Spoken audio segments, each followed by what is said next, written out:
German business visa শুনতে অনেক কঠিন মনে হলেও আপনার যদি প্রপার গাইডলাইন থাকে এবং ডকুমেন্টেশন যদি ঠিক থাকে, আপনিও খুব সহজে জার্মানির বিজনেস ভিসা করতে পারবেন।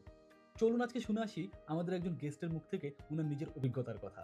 সালাম আলাইকুম ভাই, ওয়ালাইকুম আসসালাম। কেমন আছেন ভাই? আলহামদুলিল্লাহ ভালো।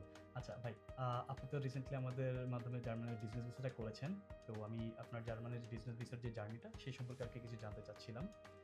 প্রথমে একটু বলবেন যে আপনি এখন বর্তমানে কোন প্রফেশনে আছেন? আমি মার্কেটিং এ আছি, sales and marketing, merchandising RMG সেক্টরে। এমনিতে জার্মানির ভিসার জন্য যে এপ্লাই করেছেন, মানে জার্মানিতে কেন যাবেন? কোন পারপোজে যাবেন? জার্মানিতে আমার একটা মিটিং শিডিউলে আছে। তো এর জন্যই যাওয়া ওখানে। তো ইনভাইটেশন দিয়েছে তারা।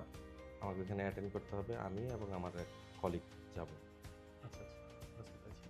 আর এমনিতে জার্মানিতে যাবেন সেজন্য আপনার ডকুমেন্টেশনস থেকে শুরু করে বা আনুষঙ্গিক সবকিছু আপনাকে যে গাইডেন্সটা দিয়েছে ফ্লাইওভার থেকে, সে ব্যাপারে যদি একটু বলতেন বা এর আগে আমি আরো ২-৩ টা এজেন্টের সাথে কাজ করেছি।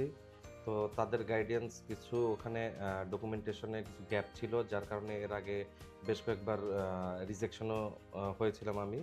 তো আপনাদের সাথে কাজ করার আ ফলে এবং আপনারা যে ডকুমেন্টগুলো আমাকে সাজিয়ে দিয়েছেন, আলহামদুলিল্লাহ এটা অ্যাকসেপ্ট করছে এবং যার কারণেই ভিসা হয়েছে। যাক আলহামদুলিল্লাহ। যাক, তো আপনি তো জার্মান যাওয়ার জন্য অবশ্যই এক্সাইটেড। সো কেমন বোধ করছেন? আলহামদুলিল্লাহ আউটস্ট্যান্ডিং এক্সপেরিয়েন্স। আচ্ছা, আচ্ছা। যাক ভালোই। ঠিক আছে ভাই, ধন্যবাদ। ধন্যবাদ আমাদের থ্যাংক ফ্লাইওভারের ইউ, সাথে থাকবেন। Thank you. সো আপনারা যারা সেনজেন সহ ফার্স্ট ওয়ার্ল্ডের অন্যান্য দেশের ভিসা করতে চাচ্ছেন, এখনই যোগাযোগ করুন স্ক্রিনে দেওয়া নাম্বারে অথবা ইনবক্স করুন আমাদের ফেসবুক পেজে।